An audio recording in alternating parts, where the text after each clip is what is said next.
নির্বাচনী আচরণবিধি কার্যকর থাকাকালীন নগদ লেনদেন এবং বেআইনি অর্থ প্রবাহের উপরে কড়া নজরদারি চালানো নির্বাচন কমিশনের অন্যতম প্রধান দায়িত্ব।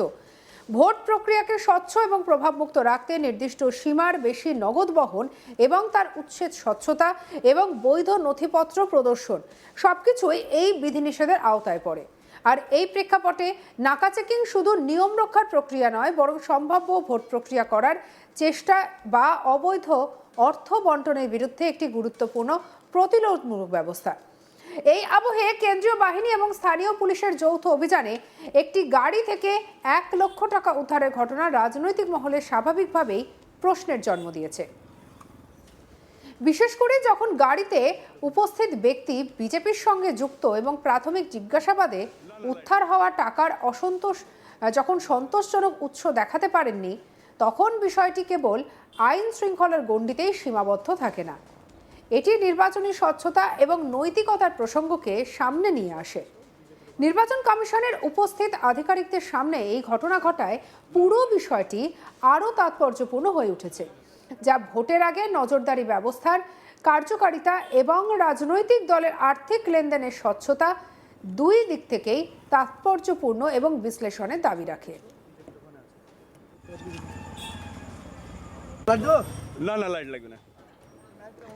তবে বিজেপির দাবি 600 জন কর্মীর জন্য যাতায়াতের গাড়ি ভাড়া এবং খাবারের খরচ মেটানোর উদ্দেশ্যে টাকাটি নিয়ে যাওয়া হচ্ছিল। আর তারপরেই প্রশ্ন উঠছে, ভোটের আবহে নাকা চেকিংয়ে 600 জন বিজেপি কর্মীর খাবারের টাকা কেন বাজেয়াপ্ত করবে পুলিশ? আর এটা তো স্বাভাবিক যে প্রচারের কাজে দলীয় কর্মীদের প্রচুর টাকা লাগে, সেই টাকা যদি নিয়ে যাওয়া হয় তাহলে তাতে কিসের অপরাধ? তবে এটা কি ভোটের সময় নগদ টাকা নিয়ে কড়া নজরদারি থাকে? এটা তো সবারই জানা। নির্দিষ্ট অঙ্কের বেশি টাকা নিয়ে চলাফেরা করলে তার সঠিক কাগজপত্র দেখানো জরুরি, না হলে সন্দেহ তৈরি হওয়া স্বাভাবিক। কারণ নির্বাচন কমিশনের নজরে এ ধরনের নগদ লেনদেন মানেই থাকতে পারে ভোটের প্রভাবিত করার চেষ্টা বা বেআইনি ব্যবহার। বিজেপি প্রার্থী ভাস্কর সরকার কি বলেছেন এ নিয়ে শুনবো। আপনাদের একটা টাকা ধরা পড়েছে, ভগবানগোলা থেকে নিয়ে আসছিল টাকা বা লালগোলার জায়গায় পুলিশ নাকা চেকিং করাকালীনই বিজেপির গাড়ি থেকে বিপুল পরিমাণে টাকা পেয়েছে। একটু যদি বিষয়টা বলতেন। দেখুন, আপনি যাবে বিপুল পরিমাণ বলে সেরকম নয়। 1 লক্ষ টাকা ভোট পারপাসে 1 লক্ষ টাকাটা সেরকম কিছু নয়। নির্বাচন কমিশনের আইনে আছে যে 50,000 টাকার উপরে নিয়ে যাওয়া, সেটা মানলাম আমরা নিশ্চয়ই। কিন্তু ওটা বিজেপি প্রার্থী তার অ্যাকাউন্ট থেকে উইথড্রল হয়েছিল এবং উইথড্রলটা হয়েছিল আমাদের যিনি ইলেকশন এক্সপেন্ডিচার আছেন তিনি, এবং সেই টাকাটা বিধানসভা কনভেনারের হাতে দেওয়া হয়। কারণ আগামীকাল আমাদের বিধানসভাতে ভগবানগোলাতে আমাদের র্যালি আছে, সেই র্যালিতে উপস্থিত হবে আমাদের ভারতী ঘোষ মহাশয়া। সেই ভারতী ঘোষের মহাশয় র্যালির জন্য টোটো ভাড়া এবং টিফিন খরচ, যে র্যালির যে খরচ হতো সেই খরচটা ছোট ছোট আকারে বিল হয়। ওই টাকাটা ছোট ছোট দোকানে, বিভিন্ন জলের দোকান, টিফিনের দোকান, টোটো গাড়ি, বাইকের তেলের অল্প অল্প করে সবাইকে বিল হয়। এর জন্য ওই টাকাটা ক্যাশ অ্যামাউন্টে থাকে, ওটা কোনো ডাইরেক্ট চেক পে হয় না, ওটা বিজেপির টাকা। আর এই টাকা কি ব্যাংক থেকে উইথড্রল হয়েছিল? কার অ্যাকাউন্ট থেকে উইথড্রল হয়েছিল আজকে? আমি ক্যান্ডিডেট ভাস্কর সরকার, আমার অ্যাকাউন্ট থেকে উইথড্রল হয়েছিল। ও ঠিক। আর টাকাগুলো কি সিজ করেছে পুলিশ? কোন থানা পুলিশ? হ্যাঁ, এটা লালগোলা থানা পুলিশ আছে। হ্যাঁ, সমস্ত টাকাই সিজ করেছে। হ্যাঁ, 1 লক্ষ টাকা সিজ হয়েছে। আর এই সমস্ত নথিপত্র আছে আপনাদের এই টাকার? হ্যাঁ, আমাদের পার্টির যিনি টাকা দিয়েছেন তিনি ভারতীয় জনতা পার্টির প্যাডে দিয়েছে যে 1 লক্ষ টাকা ক্যান্ডিডেটের কাছ থেকে উইথড্রল করে এটা দেওয়া হলো আগামী কালের ভারতী ঘোষের র্যালির জন্য। তো কাগজপত্র কি দেখাতে পেরেছিলেন সবকিছু? না, সব সময় তো কাগজ থাকে না, কারণ ওটা প্রার্থীর একটা আমার যে গাড়ি ছিল সেই গাড়িতে ছিল, ওটা হলো ইনচার্জের গাড়ি ছিল। তো আজকে কি কাগজপত্র সাবমিট করেছেন আপনারা? না, আজকে করা হয়নি। কালকের দিনে র্যালিটা বের হয়ে যায়, তারপরে সন্ধ্যাবেলা ঝড় বৃষ্টি যেহেতু যেন গাড়িটা নিয়ে আসা হয়নি। আজকেও 2টো পথসভার ব্যস্ততা ছিল, ওই জন্য আজকে কাগজ দেখানো হয়নি। ওটা কিছুদিনের মধ্যে আমরা দেখিয়ে ওটা উইথড্রল করবো টাকাটা নিয়ে বলে। ঠিক আছে। আপনাদের একটা টাকা এই নিয়ে আমাদের কালেক সব্যসাচী ব্যানার্জি রিপোর্ট দেখাবো।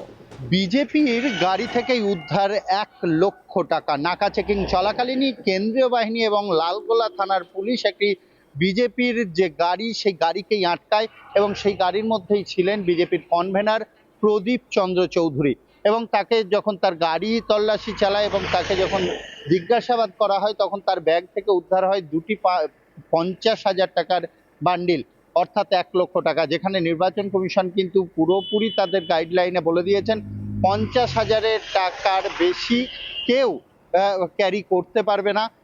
উপযুক্ত পারপাস ছাড়া নগদ ক্যাশ 50,000-এর বেশি ক্যারি করতে পারবে না। সেখানে বিজেপিরই কনভেনার প্রদীপ চন্দ্র চৌধুরী তিনি যখন লালবাগ থেকে আসছিলেন সেই সময় ভগবানগোলা বিধানসভার অন্তর্গত সাহাপুর এলাকায় রাজ্য সড়কের ওপরেই তার গাড়ি থামানো হয় এবং নাকা চেকিং পয়েন্ট যেগুলি থাকে সেই নাকা চেকিং পয়েন্টেই তার গাড়ি তল্লাশি করা হয়। গাড়ি থেকে কিছু না পাওয়া গেলেও তার কাছে যে হাত ব্যাগটি ছিল সেই ব্যাগ থেকেই দুটি 50,000 টাকার বান্ডিল উদ্ধার হয়, যেগুলির পরিমাণ 1,00,000 টাকা। তবে এই পরিপ্রেক্ষিতে আমরা কিন্তু কথাও বলেছিলাম এবং পুলিশ সূত্রেও জানা যায় যে টাকাটি সিজ করা হয়েছে যেহেতু নির্বাচন বিধিভঙ্গের মধ্যেই পড়ছে।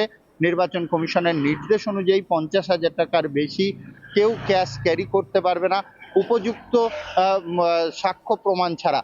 আর সেখানে তিনি কোনো রকম কাগজ দেখাতে পারেননি, সেই কারণে টাকাগুলি কিন্তু সিজ করেছে সেই সময় নাকা চেকিং যারা করছিলেন সেই আধিকারিকরাই। কিন্তু পরবর্তীতে আমরা যখন ভগবানগোলা বিধানসভার বিজেপির প্রার্থী ভাস্কর সরকারের সাথেও আমরা যোগাযোগ করেছিলাম, তিনাকে জিজ্ঞেস করা হলে তিনি বলেন যে নির্বাচনের একদম অন্তিম লগ্নে, প্রচারের অন্তিম লগ্ন চলছে, সেই সময় হেভিওয়েট যে বিজেপির যে হেভিওয়েট ক্যান্ডিডেটদের প্রচারে আসছেন, হেভিওয়েট ব্যক্তিত্বরা, নেতৃত্বরা, বিজেপির নেতৃত্বদের প্রচারের জন্যই এই পরিমাণ টাকা নিয়ে আসা হচ্ছিল এবং তার অ্যাকাউন্ট থেকেই, তার যে নির্বাচনী অ্যাকাউন্ট সেই অ্যাকাউন্ট থেকেই এই টাকাটি তোলা হয়েছিল। তাদের ভুল হয়েছে একসাথে অতটা টাকা ক্যারি করা, কিন্তু পরের দিন তার এলাকাতেই একটি হেভিওয়েট নেতৃত্বের প্রচার ছিল, তিনি সে কথাও জানিয়েছেন সেই প্রচারের জন্য যে প্রচারের জনসভার যে খরচ, টুকটুক ভাড়া থেকে শুরু করে জলের ব্যবস্থা, স্টেজের খরচ, সেই খরচ বাবদই প্রদীপ বাবু এই টাকাটি নিয়ে আসছিলেন এবং তিনি এটাও জানিয়েছেন যে তাদের কাছে সমস্ত বৈধ নথিপত্র আছে এই টাকার এবং সেই নথিপত্র তারা জমা করে টাকাগুলি উদ্ধার করবেন, এই কথা কিন্তু তিনি জানিয়েছেন।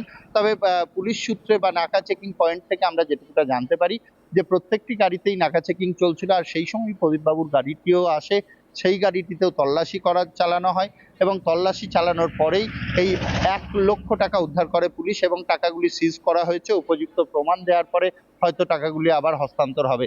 তবে ভাস্কর সরকার ভগবানগোলা বিধানসভার বিজেপি প্রার্থী, তিনি ওভার টেলিফোন আমাদের সাথে কথাও বলেছিলেন। তিনি সরাসরি জানিয়েছেন যে টাকাগুলি একদম তার নির্বাচনী যে অ্যাকাউন্ট সেই অ্যাকাউন্ট থেকে তোলা হয়েছিল, তার কাছে সমস্ত নথিপত্র আছে। সেই টাকায় যে জনসভা আছে তার এলাকায় বিজেপির নেতৃত্বদের যে জনসভা আছে সেই জনসভাতেই খরচ করার জন্য সেগুলো নিয়ে আসা হচ্ছিল। কারণ টোটো চালক বা যে সকল খাবারের ব্যবস্থা, জলের ব্যবস্থা যেগুলি করা হয় সেগুলি নগদ টাকার বিনিময়ে করতে হয় এবং ছোট্ট হিসাব সেগুলি লিখেও রাখতে হয়, সেই কথাই কিন্তু তিনি জানিয়েছেন।